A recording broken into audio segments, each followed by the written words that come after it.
한 주간 잘 지내셨죠? 네. 만나니 반갑습니다. 오늘 사도행전 20장 유두고야 졸지마 이 말씀으로 하나님께 예배를 드립니다. 3차 전도여행 에베소에 가서 3년간 바울이 머뭅니다. 그러나 지난 장에서 보면 아데미 신상 사건으로 인해서 소요가 일어났었죠. 그래서 그 소요를 피해 마게도냐를 지나 그리스 아테네까지 바울이 가게 됩니다. 그리고 그리스 아테네에서 3개월간을 머물게 됩니다. 그리고 3개월을 머문 후에 3차 전도여행을 끝내고 본거지 수리아 안디옥으로 오려고 하는데 어떤 소문이 들리냐면 유대인이 공모를 해서 바울을 죽이려고 한다. 즉 해상에서 바울을 죽이려고 한다. 이런 소문이 들려서 바울이 여기 보면 4절 한번 보시죠. 아시아까지 함께 가는 자는 베레아 사람 부로의 아들 소바더와 데살로니가 사람 아리스다고와 세군도와 더베 사람 가이오와 및 디모데야와 아시아 사람 두기고와 드로비모라. 그들은 먼저 가서 드로아에서 우리를 기다리더라. 우리는 그래서 지금 두 그룹으로 나뉘었어요. 배 타고 가는 그룹과 우리는 여기에 바울이 속해 있죠. 그래서 이들은 걸어서 가는 부분이에요. 그래서 나뉘어서 이들이 빌립보에 가서 빌립보에서 배로 떠나서 닷새에 걸쳐서 드로아에 도착을 합니다. 그러니까 드로아에 먼저 간 배로 처음에 먼저 가버렸던 사람들은 그 일행은 드로아에 가서 어떤 준비를 한다거나 어떤 일을 하고 있을 것이고, 바울과 간 사람들은 또 바울과 동행하면서 많은 부분들을 생각을 했을 거예요. 13절을 한번 보시죠. 13절. 자, 제가 읽어드릴게요. 우리는 앞서 배를 타고 아소에서 바울을 태우려고 그리로 가니 이는 바울이 걸어서 가고자 하여 그렇게 정하여 준 것이라. 지금 여기 그리스에서 드로아로 갈 때의 일이나 또 드로아에서 아소로 갈 때의 일이나 이 바울이 두 그룹으로 나뉘어서 누구는 배 타게 하고 누구는 걸어가고, 또 이 드로아에서 아소로 갈 때는 배 타고 간 사람들은 바울과 걸어가고 걸어갔던 사람들은 배 타고 가고 이렇게 그룹을 바꿔줘요. 그런데 보면 13절에 바울이 이렇게 정하여 준 것이라 기록하고 있기 때문에 바울이 의도한 바가 있었다라는 걸 우리가 알 수 있겠죠. 이 당시에 지금 이 3차 전도 여행 이 당시에 데살로니가 전후서, 고린도 전후서, 또 로마서 이런 서신서들, 목회 서신서들 또 이런 것들이 쓰여진 시기예요. 그래서 그쪽으로 걸어가고 하면서 성도와 교회를 더 든든히 세우는 일과, 또 바울이 내가 이 3차 전도 여행을 끝내고 예루살렘에 가면 환란이 나를 기다리는데 그 환란은 로마로 압송되어 가는 거예요. 그러니까 바울 입장에서는 지금 이쪽 지역의 마지막 전도 여행을 하는 코스에서 내가 제자들과 교회들에게 어떤 당부의 말과 어떤 위로의 말, 또 어떻게 더 굳건히 세워줄 것인가를 고민하면서 갔을 것 같아요. 그래서 두 그룹으로 나뉘어서 두 그룹이 서로 후반부에 드로아에서 아소로 갈 때는 또 바뀌는 것처럼 서로 입장을 바꿔서 서로 경험해서 나중에 이것을 공유하면서 더 복음의 일이 확장되도록 하지 않았을까 이렇게 생각을 해봅니다. 6절에 보면 5절, 그들은 먼저 가서 드로아에서 우리를 기다리더라. 우리는 무교절 후에 빌립보에서, 그러니까 그리스 아테네에서 빌립보 도시로 와서 빌립보 도시에서 이 무교절 후에니까 벌써 일주일을 거기서 또 있었다는 얘기가 되죠. 무교절 후에 배로 떠나 닷새 만에 드로아에 있는 그들에게 가서 드로아에서 1회를 머무니라. 7일을 머물렀다는 얘기죠. 7절, 그 주간의 첫날에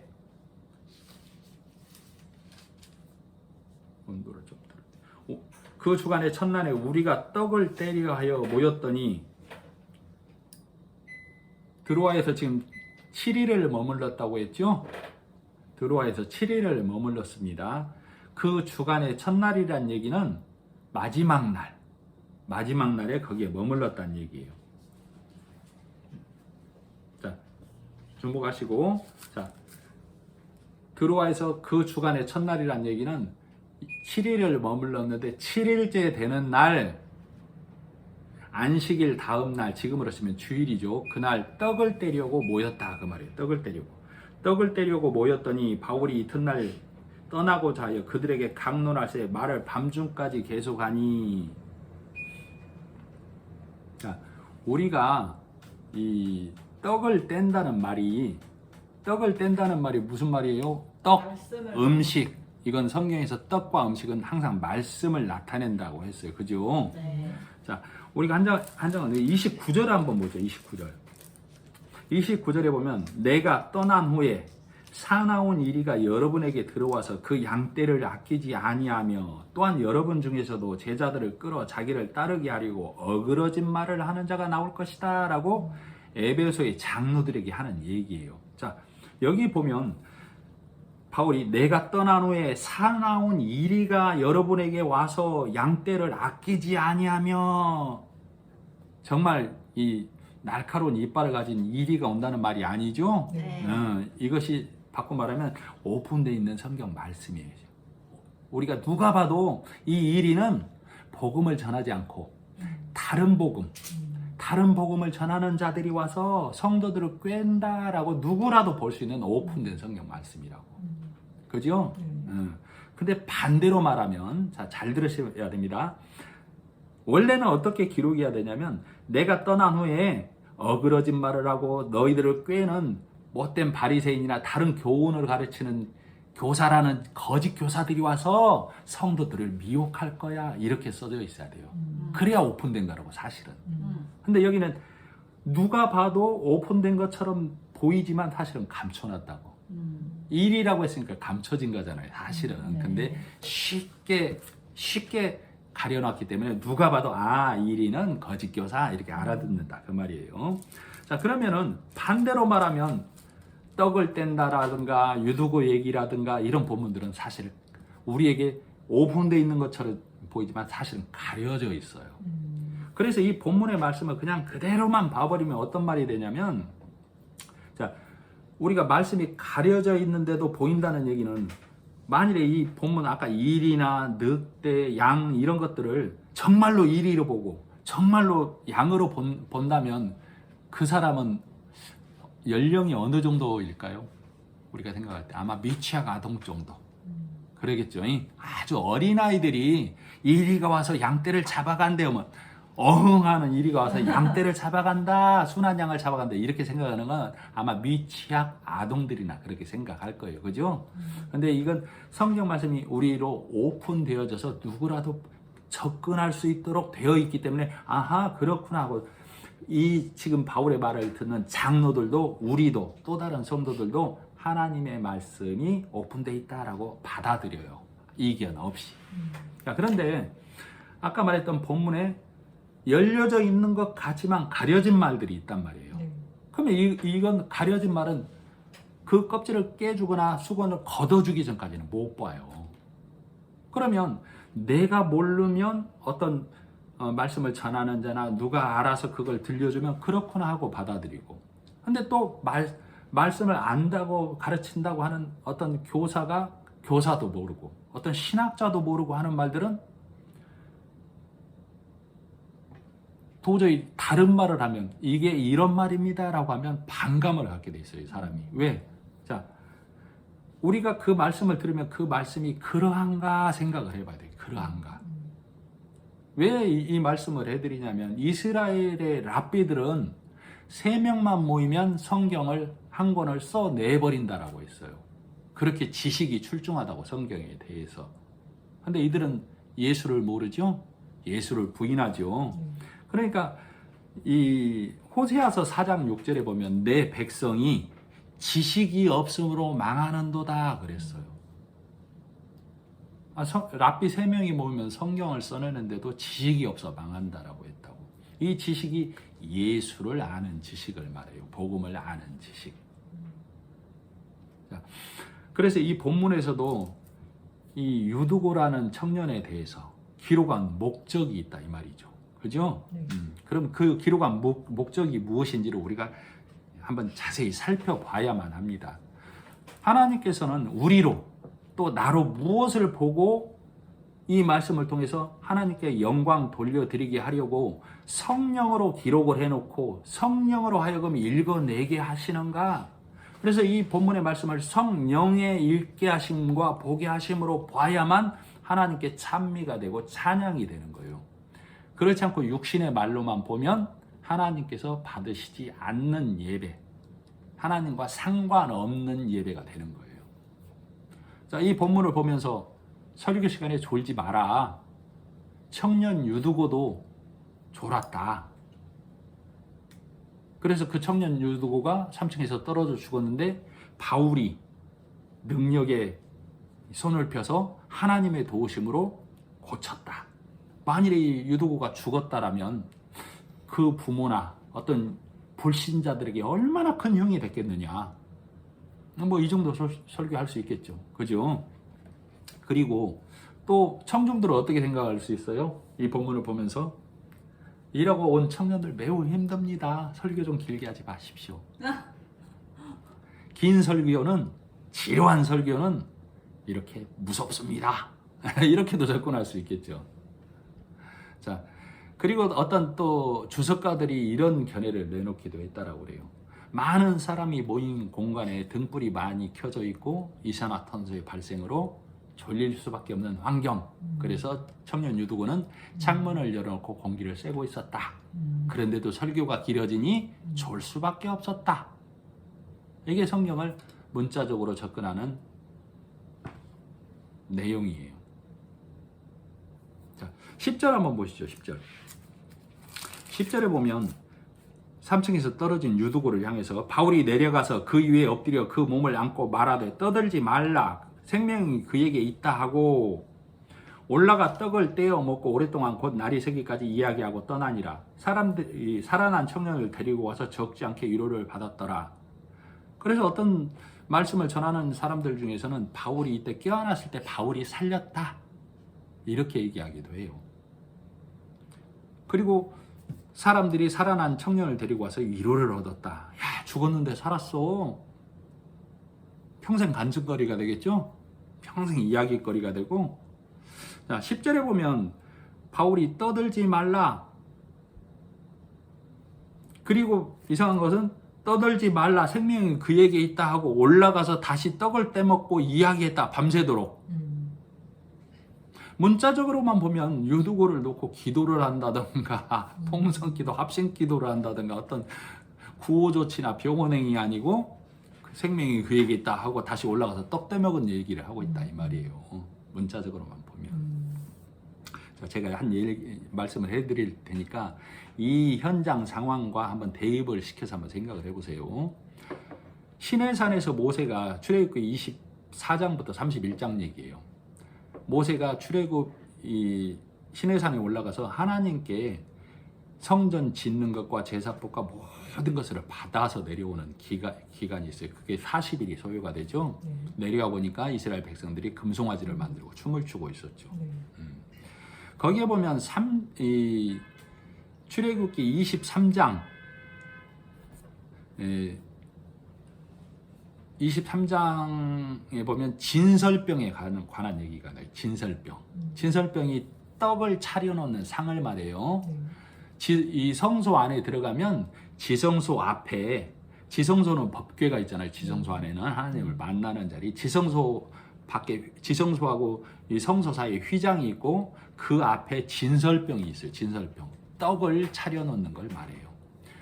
떡 12덩이를 6개씩 나눠서 놓고 그 위에다 유향을 피워서 향기로운 냄새가 나게 하는 거예요.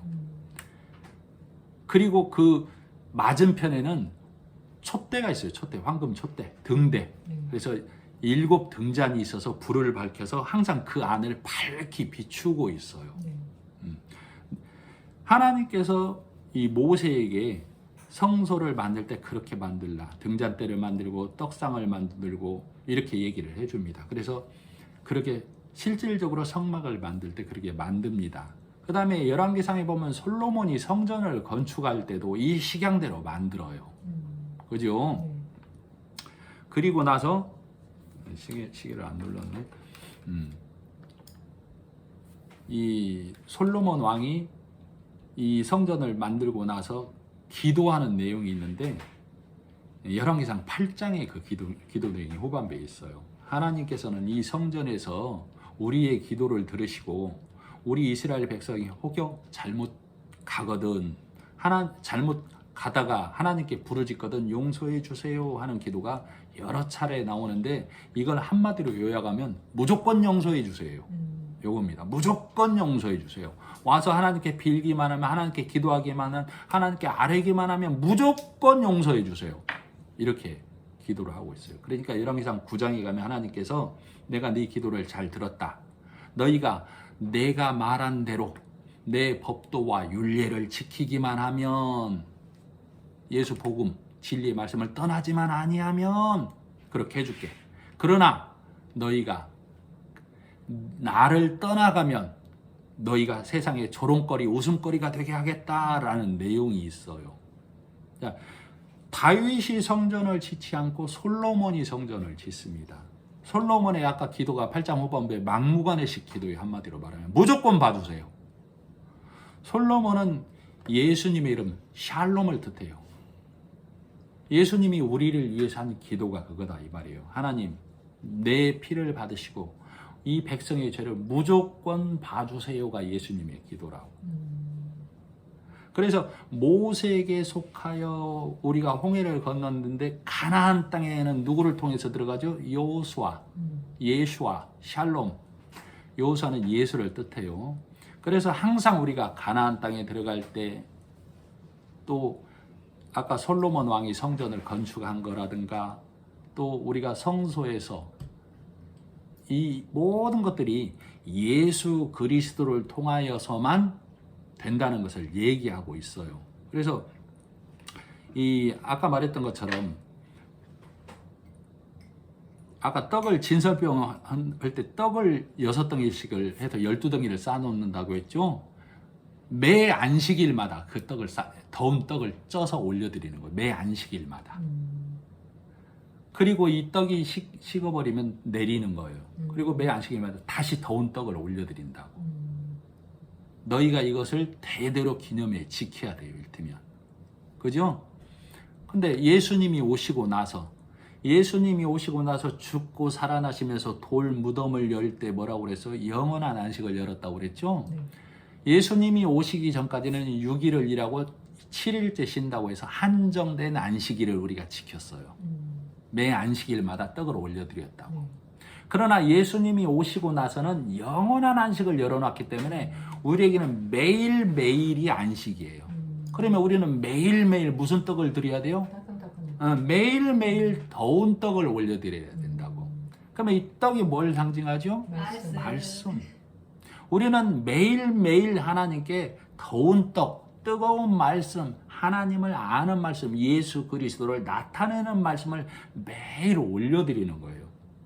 아시겠죠? 네. 그래서 지금 왜 이 얘기를 했다고 성전 얘기를 지금 유두구가 있는 장소로 한번 생각해 보세요. 겹치죠? 네. 겹치고 있어요.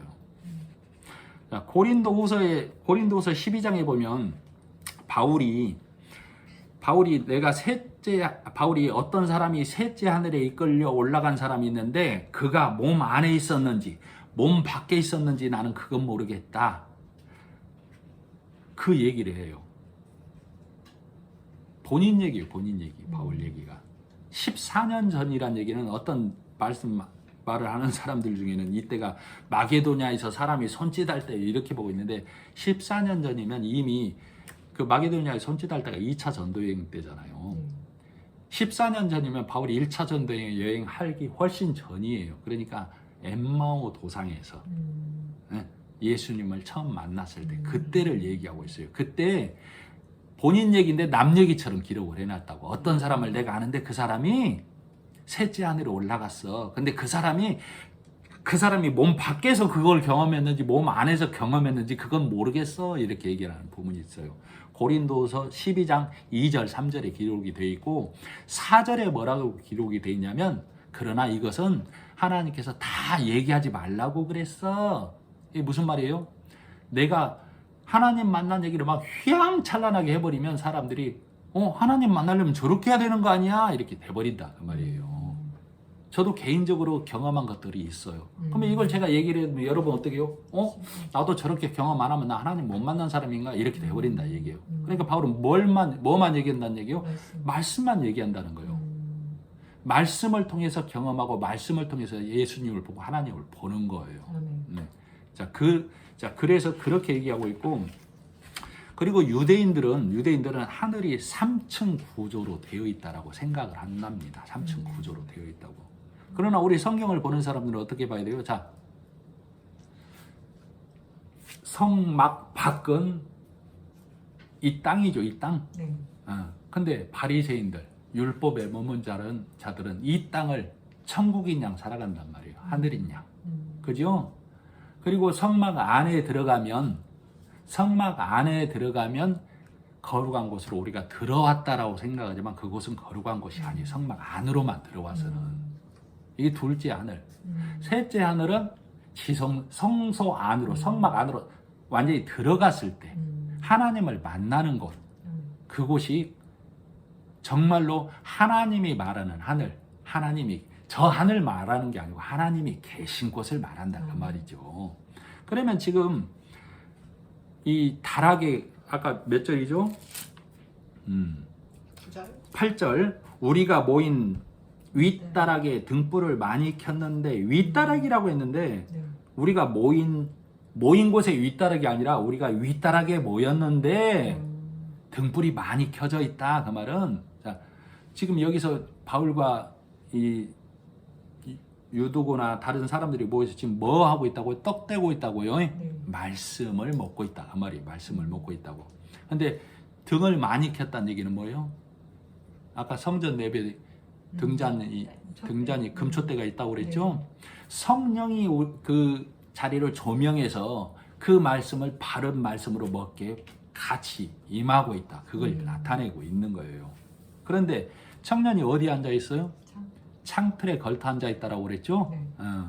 아직 복음의 말씀이 완전히 갈라지지 않아서 내가 율법을 쫓아갈 것인지 복음을 쫓아갈 것인지 율법이 안 끌어지고 있다 이 말이에요. 율법이 안 벗어지고 있다는 얘기예요. 복음이 완전히 안 끌어지고 있다는 얘기예요. 그래서 밤중까지 계속 하매란 얘기는 바울이 복음의 말씀을 계속 강론을 하니까 이자가 3층에서 떨어져서 죽었다 이 얘기는 누구를 청년이라고 그랬죠? 청년. 네, 청년은 힘 있는 사람을 나타내요. 내 의가 가득한 사람. 바울이 복음을 계속 설명하니까 떨어져서 죽은 자 같이 되었다는 얘기는 힘이 없어졌다. 그 얘기를 말한다 이 말이에요. 그래서 바울이 내려가서 보는데 사람들은 뭐라고 웅성웅성 소동을 일으키고 있죠? 몇 절입니까? 10절. 바울이 내려가서 그 위에 엎드려 그 몸을 안고 말하되 떠들지 말라. 생명이 그에게 있다. 다른 번역에는 소동하지 말라 이렇게 되어 있어요. 자, 이게 무슨 말일까요? 자,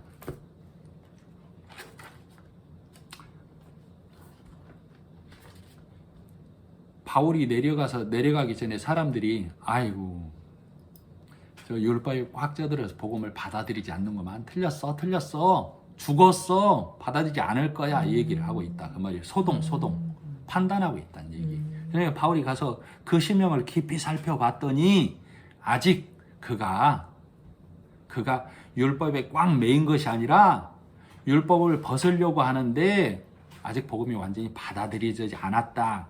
그래서 그가 생명이 그에게 있다 이렇게 얘기하고 있는 거예요. 그죠? 그래서 지금 이 말씀을 해드릴 때 아니 또 저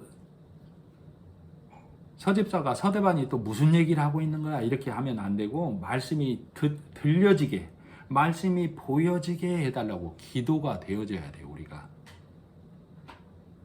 먹을 거 입을 거 이런 얘기하면 난 그 정도는 아닌데 하는 사람들이 많아요, 사실은. 그죠? 네. 난 그 정도는 아니야, 그 신앙이. 근데 다 어떤 거고예요? 이 땅의 것. 직장이, 사업이, 교회 크게 건축하는 거. 이런 것들이 이루어지고 이런 것들을 기도하고 이런 것들이 되면 하나님의 은혜로 됐다라고 간증하고 서로 교제한단 말이에요. 그래 하나님을 찬양한단 말이에요. 그러나 간증과 교제는 뭐냐면 하나님의 말씀이 내 안에서 보여지는 것, 하나님의 말씀이 내 안에서 확장되어져 가는 것, 하나님의 말씀으로 인해서 사람들이 깨어나는 것. 아까 좀 앞선 얘기지만 유두고가 살아남으로 인해서 사람이 위로를 받았다고 그랬죠. 네. 우리가 복음 안에서 위로는 바울이 그러죠. 주 예수 강림하실 때 내 면류관이 무엇이냐? 복음 안에 진리 안에서 너희가 아니냐 그랬죠. 아멘. 유두고가 살아나서 사람들이 위로를 받았다는 얘기는 예수 믿는 사람들에게 복음 전하는 사람들에게 위로는 새 생명이 태어나는 것밖에 없어요. 그걸 얘기하고 있다고. 자, 그래서 우리가 기도해야 할 것은 성도 하나하나가 들려지게 해주세요. 우선 나부터. 하나님의 말씀이 내 귀에 들려지게 해주세요. 보여지게 해주세요. 이 기도를 해야 된다. 그 말이에요. 그런데도 많은 사람들은 귀를 막아버리죠. 귀를 막아버린다고. 왜? 랍비가 그러는 데는 이유가 있어. 그죠? 이스라엘이 그런다고 그랬죠. 랍비가 그러는 데는, 선생이 그러는 데는 이유가 있다. 덮어놓고 따른다고 했죠. 교회가 그러는 데는 이유가 있어. 목사가 그러는 데는 이유가 있어. 예수님 오시기 전부터 그랬다고요. 그죠? 예수님 오시고 나서도 지금도. 그죠? 자, 19장 23절 한 장만 넘겨보세요. 19장 23절 한 목소리로 한번 읽어볼게요. 19장 23절 시작. 그때쯤 되어 이 도로 말미암아 적지 않은 소동이 있었으니. 이 19장 23절이 아니었나 보네. 19장 23절이 아니고 여기서도 무리를 선동했다고 어디 있었는데요. 그 사람들을 극장 안으로 데려가서 했던 부분. 23절.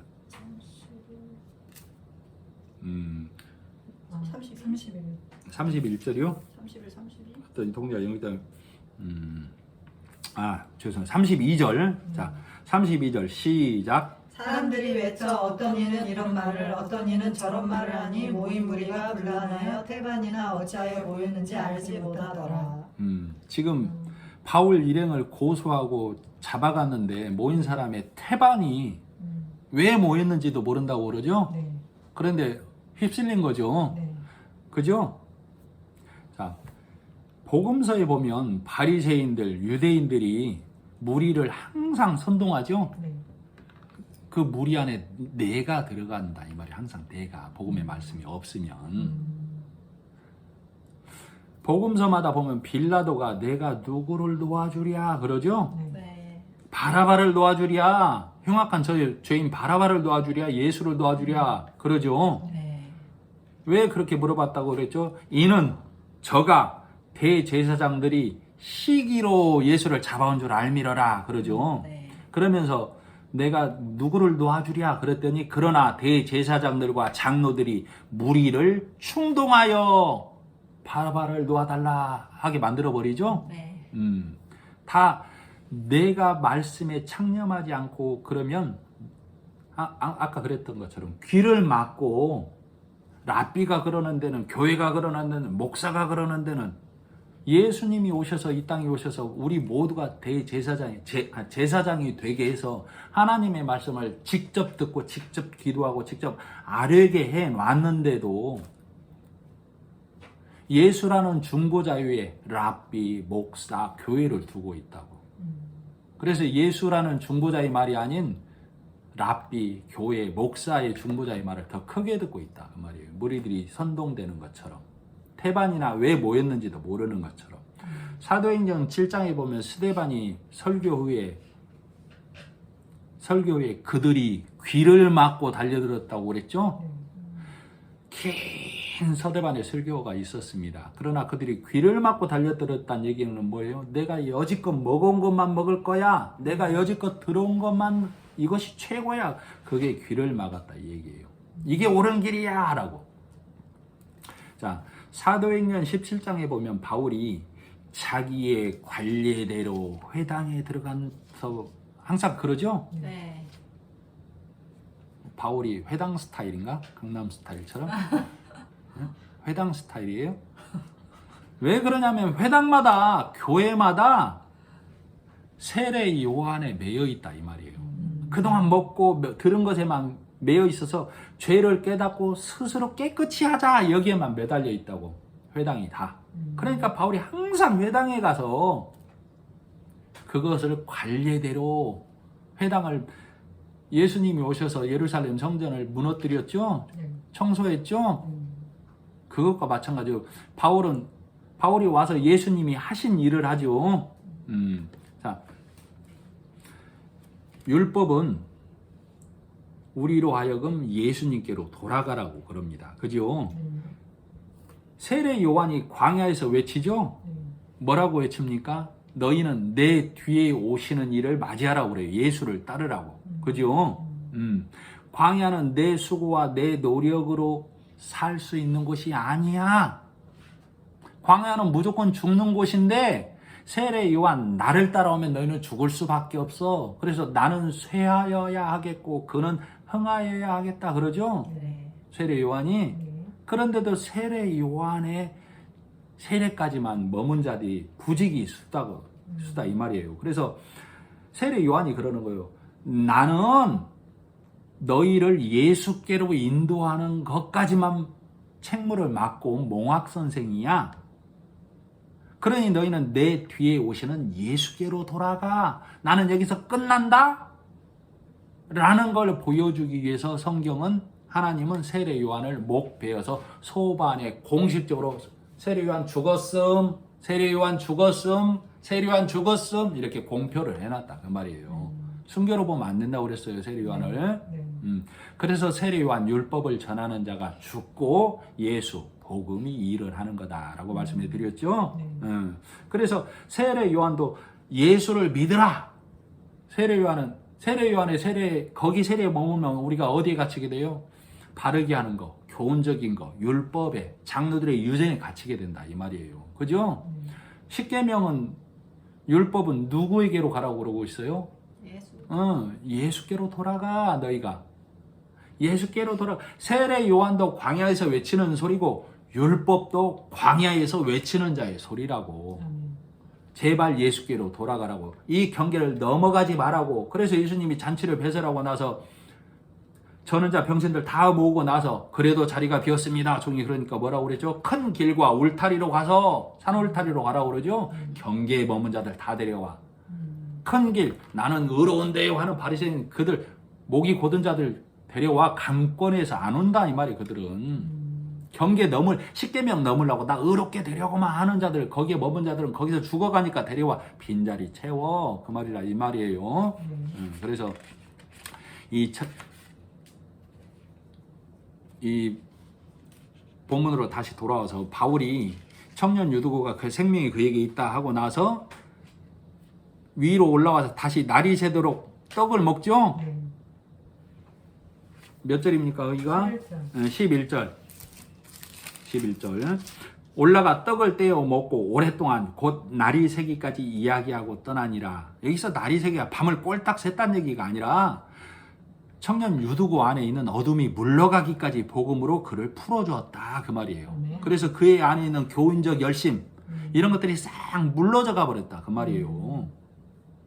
누구 안에서? 유두고라고만 보면 이제 성경 또 율법으로 보는 거예요. 내 안에서. 지금 말씀을 듣는 여러분 안에서 복음을 통해서 율법으로 사람의 교훈으로 내가 성 쌓아서 천국 간다라고 그리스도인이면 이렇게 살아야 한다라고 매여 있는 여러분 안에서 복음이 들어갔을 때 어둠이 물러가는 걸 날이 새기까지 떡을 뗐다 말씀의 교제 말씀으로 하나님께 영광 돌려드렸다라고 하는 거예요. 그래서 이 말씀이 유두고에게 들렸던 것처럼 나에게 하시는 성령 하나님이 오늘 본문을 통해서 유두구의 말씀은 나에게 주시는 말씀이다 라고 받아들여야만 2000년 전에 있었던 유두구의 일이 오늘 이 생명의 말씀이 살아서 하나님의 말씀이 살아서 내 안에서 여러분 안에서 역사하는 거예요. 그걸 하나님의 말씀이 살아 운동한다라고 얘기하는 겁니다. 아멘. 자, 예수님께서 부활하시고 나서 엠마오로 가는 두 제자를 만나죠. 네. 그래서 그 두 제자에게 예수님이 잠깐 설명을 해주니까 이들이 집으로 초청을 하죠. 네. 그러니까 집으로 초청했는데 떡을 누가 떼주죠? 두 제자가 떡을 떼줍니까? 예수님이 떡을 떼줍니까? 예수님. 주인이 원래 떡을 떼줘야 되는데 예수님이 떡을 떼주죠? 네. 그 10년 안에 예수님을 모셨다는 얘기가 그 집으로 모셨다는 얘기가 아니라 내 심령이 오셔서 예수님이 복음을 이 말씀을 더 깨닫게 해주세요. 그 말이다. 그 말이에요. 그래서 예수님이 떡을 떼줬다는 얘기가 말씀을 더 예수가 누군지 내가 왜 왔는지 내가 왜 죽었는지 내가 왜 부활했는지를 더 설명을 해줬다. 그 말이에요. 자 5병이어 7병이었대. 예수님이 제자들에게 떡을 가져다 너희가 떡을 뭉탱이로 주라고 그래요. 떼어주라고 그래요. 떼어줘요. 떡을 항상 떼주라고 그러죠. 떡을 뗀다라고 그러죠. 네. 자, 많은 교회와 많은 말씀을 전하는 사람들이 충성하라, 열심 내라, 담대하라. 뭉텅이로 던져준다고. 뭉텅이로. 왜? 떡을 뗄 줄을 몰라. 본인이. 그러니까 성도들에게 떡을 떼주지 못한다 그 말이에요. 떡을 떼줘야 먹죠. 에레미야 4장 4절에 보면 어린아이가 떡을 구하나 떼어줄 사람이 없도다. 이렇게 얘기하고 있어요. 떡을 떼줘야 충성하는 게 뭔지, 열심 내는 게 뭔지, 담대한 게 뭔지를 세세하게 구분을 해서 알려줘야죠. 유두고처럼 졸지 마십시오. 예배 시간에 죽습니다. 이렇게 하면 떡을 뭉텅이로 주는 거라고. 잘게잘게 잘라서 이 말씀이 뭔지, 왜 유두고가 여기에 있는지 이렇게 잘게잘게 떡을 떼줘야만 된다 그 말이에요. 아시겠죠? 그래서 바울이 회당마다 가서 그 말씀을 떡을 떼주는 거예요. 예수님이 예루살렘에 가서 떡을 떼주는 거라고. 그리고 내 안에 성령님이 오셔서 성령님이 나에게 떡을 떼주는 거라고. 그때 내 안에 하나님의 나라의 말씀이 가득 찬다 그 말이에요. 아시겠죠? 그래서 오늘 지금 유두고라는 청년의 떡을 못 떼니까 졸지 맙시다. 설교 짧게요. 이런 얘기가 나오는 거라고. 자, 그러나 우리는 지금 어때요? 성령 하나님의 보게 하시고 듣게 하심으로 인해서 떡을 떼서 먹으셨죠? 아유 배불러. 자, 그랬을 때 유두고가 살아난 겁니다. 아멘. 어둠이 완전히 율법이 완전히 물러져 가고 유두고가 복음 안에서 말씀 안에서 진리 안에서 살아났을 때 거기에 모였던 모든 제자들이 기쁨으로 위로 기쁨 이걸 얻었다 그 말이에요. 아시겠죠? 그리고 나서 에베소로 향합니다. 드로아에서 네. 몇 절입니까? 17절.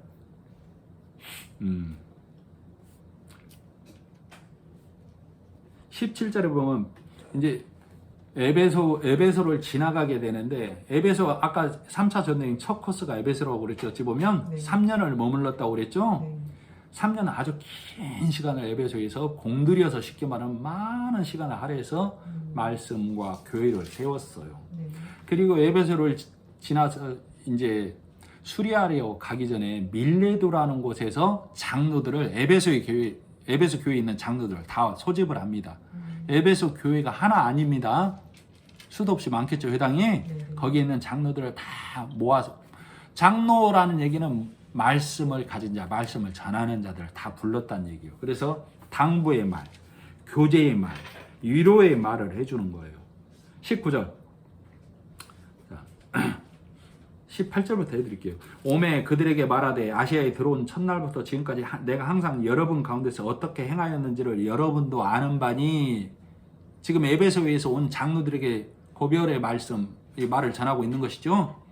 자, 곧 모든 겸손과 눈물이며 유대인의 관계로 말미암아 당한 시험을 참고 주를 섬긴 것과 유익한 것은 무엇이든지, 유익한 것은 여기서 유익하다는 얘기는 진리의 말씀, 복음의 말씀을 유익한 것이라고 그래요.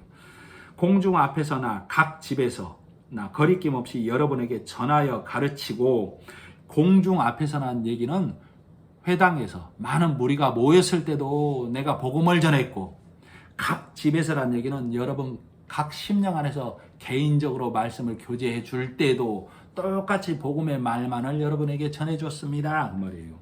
자, 21절. 유대인과 헬라인들에게 하나님께 대한 회개와 우리 주 예수 그리스도께 대한 믿음을 증언한 것이라. 그래서 본인이 에베소 교회에서 사역한 일이 무엇인지를 에베소 장로들에게 상세히 설명을 해주고 있어요. 보라, 22절. 보라, 이제 나는 성령에 매여 예루살렘으로 가는데 거기서 무슨 일을 당할는지 알지 못하노라. 오직 성령이 각 성에서 내게 증언하여 결박과 환난이 나를 기다린다 하시나. 지금 예루살렘에 가면 본인이 어찌 될 일을 각 성에 있는 이 예언자들, 선지자들이 말해줬었죠. 예루살렘에 가면 이런 일을 당할 거라고 얘기를 해줘서 바울이 알고 있어요.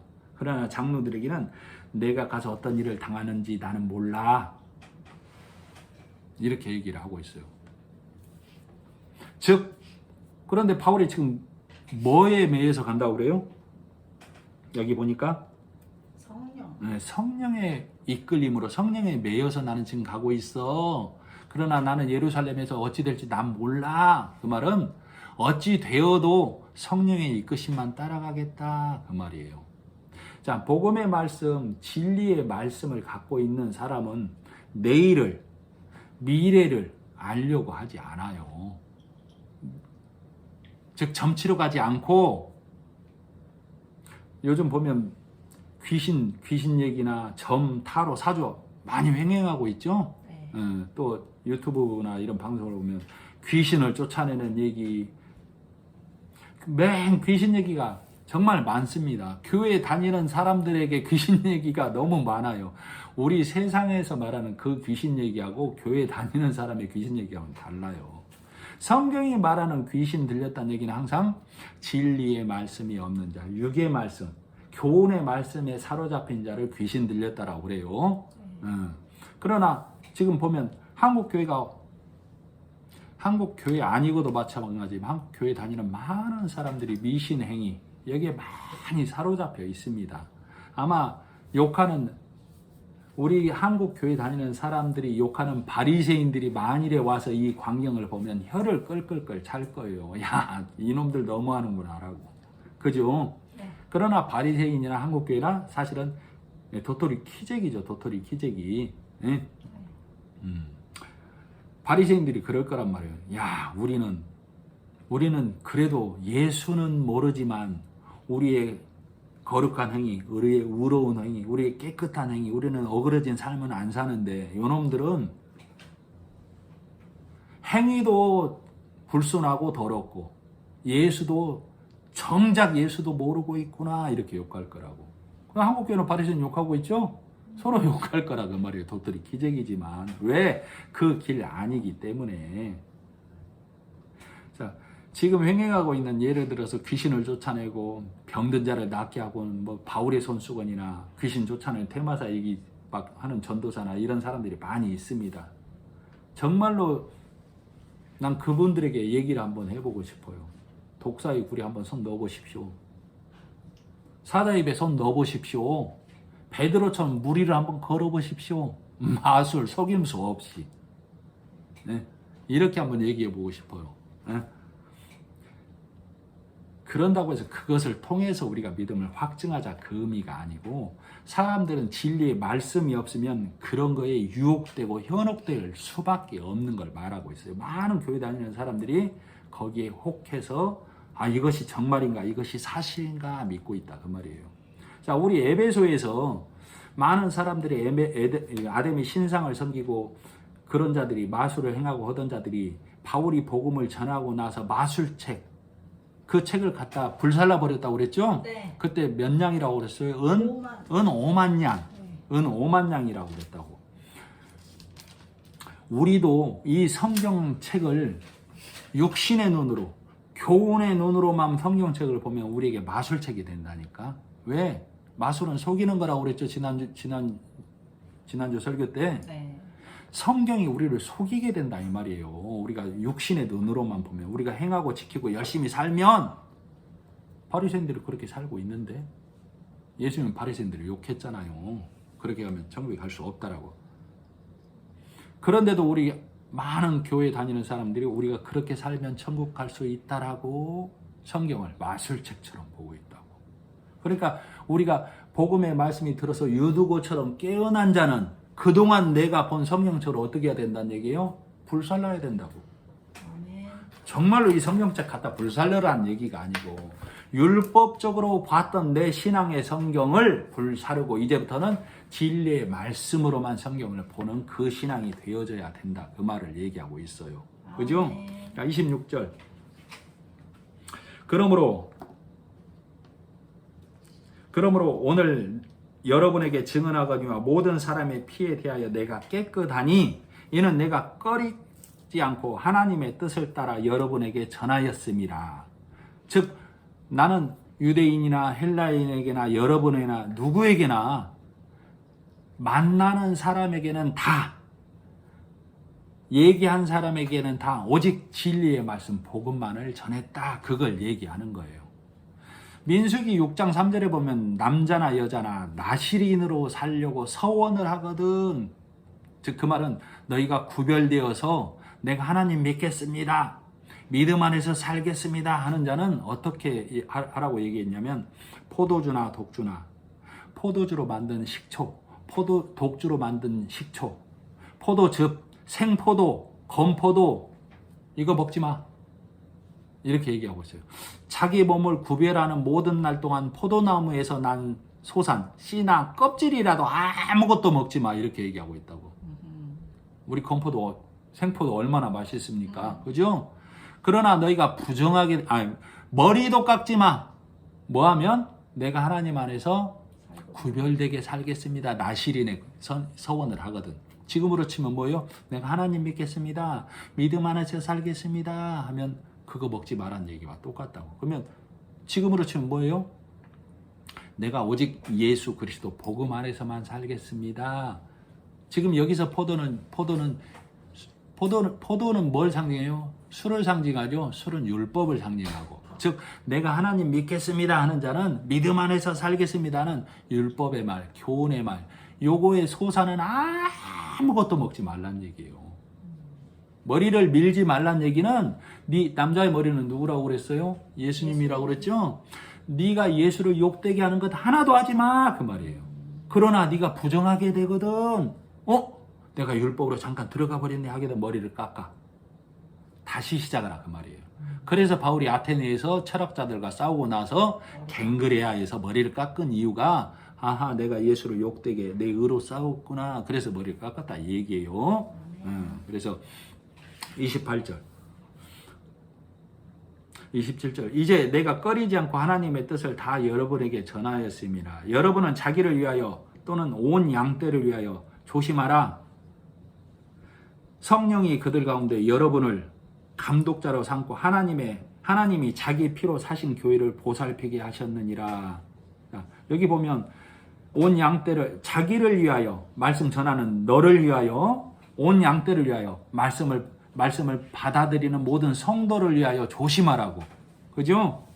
성령이 그들 가운데서, 성령 여러분을 감독자로 삼고 하나님이 성부, 자기 피는 누구예요? 성자 예수님을 나타내죠. 성부, 성자, 성령이 다 나왔어요. 그래서 하나님이 온전하게 너희를 세워서 교회를 보살피게 했다. 감독자로 세워서, 감독자 말씀을 가진 자로 세워서. 그러니까 너희는 말씀에 창념해서 내가 떠나고 나서 어그러진 말로 거짓 교사가 들어오는 것을 조심해야 돼. 그리고 30절 또한 바울이 그러면 또한 여러분 중에서도 제자들을 끌어 자기를 따르게 하려고 어그러진 말, 내가 가고 나면 여러분들 중에서 내 의를 드러내려고, 내가 크게 되려고 사람들을 끌어들여서 어그러진 말을 할 겁니다. 복음을 변형시켜서 교회를 건축하고 교회를 세우고 부흥시키고 거룩하게 되고 이렇게 어그러진 말을 해서 저자가 정말 하나님의 말씀을 전하는 자다 이 어그러진 말을 할 거예요. 이 얘기예요. 그러니까 너희는 조심하라고 지금 바울이 오직 너희는 진리 안에서 복음의 말만 하라고 얘기하고 있어요. 33절. 그래서 31절. 그러므로 여러분이 읽게요. 내가 3년이나 밤낮 쉬지 않고 눈물로 각 사람을 훈계하던 것을 기억하라. 제발 말씀을 떠나지 말라 그 말이에요. 33절. 내가 아무의 은이나 금이나 의복을 탐하지 아니하였고 여러분이 아는 바와 같이 이 손으로 나와 내 동행들이 쓰는 것을 충당하여. 바울 대단하죠? 복음 전하면서 자기 일행들이 쓸 것까지 다 손으로 천막기에서 충당했다는 얘기예요? 아니에요. 목사님들 각성해야 되겠네 그러면. 내가 아무의 은이나 금이나 의복을 탐하지 아니했다는 얘기는 율법적으로 거룩하게 돼 깨끗하게 돼 이거 지켜 저거 지켜 안 했다는 얘기예요.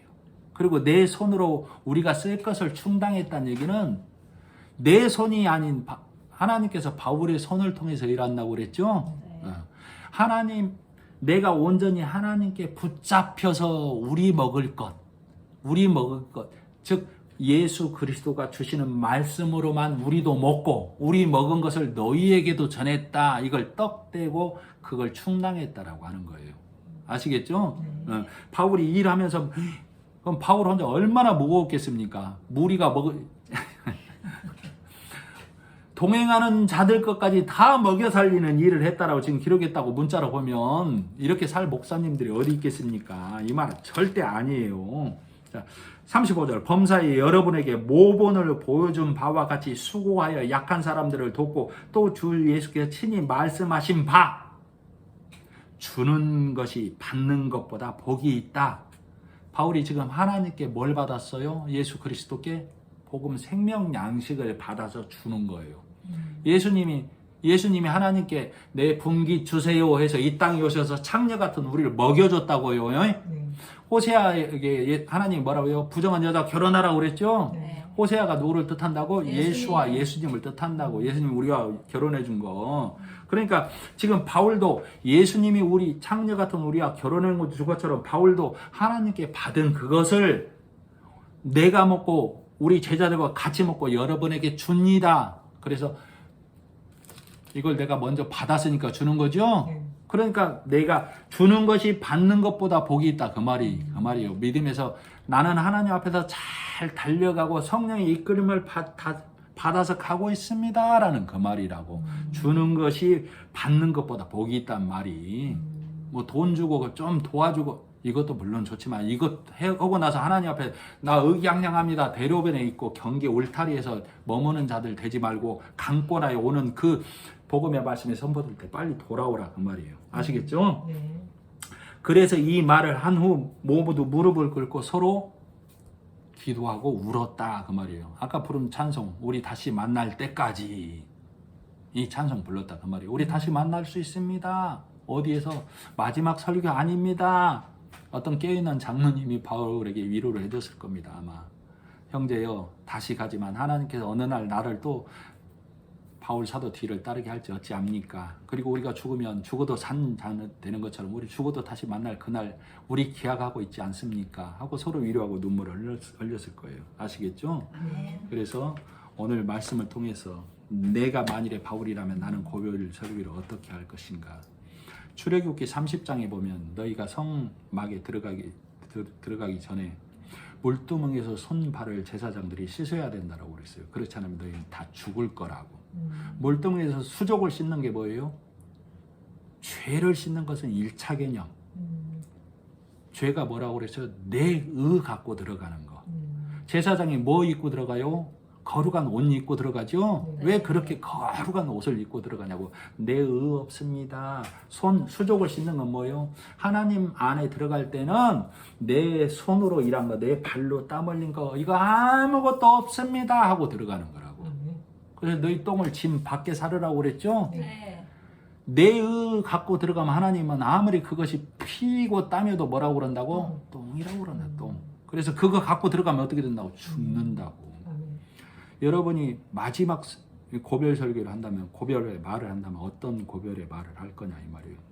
저에게 그런다면 여러분 하나님 앞에 갈 때 손 발을 씻는 자 되십시오. 말씀을 통해서 이렇게 얘기하고 싶어요.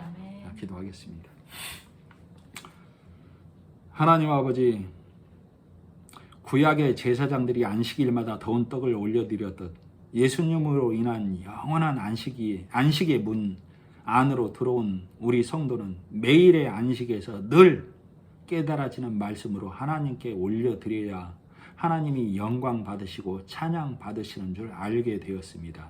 이 믿음 안에서 진리의 말씀으로만 떡 떼는 자들 되게 도와주시길 간절히 바라고 원하며 예수님의 이름으로 기도드립니다. 아멘.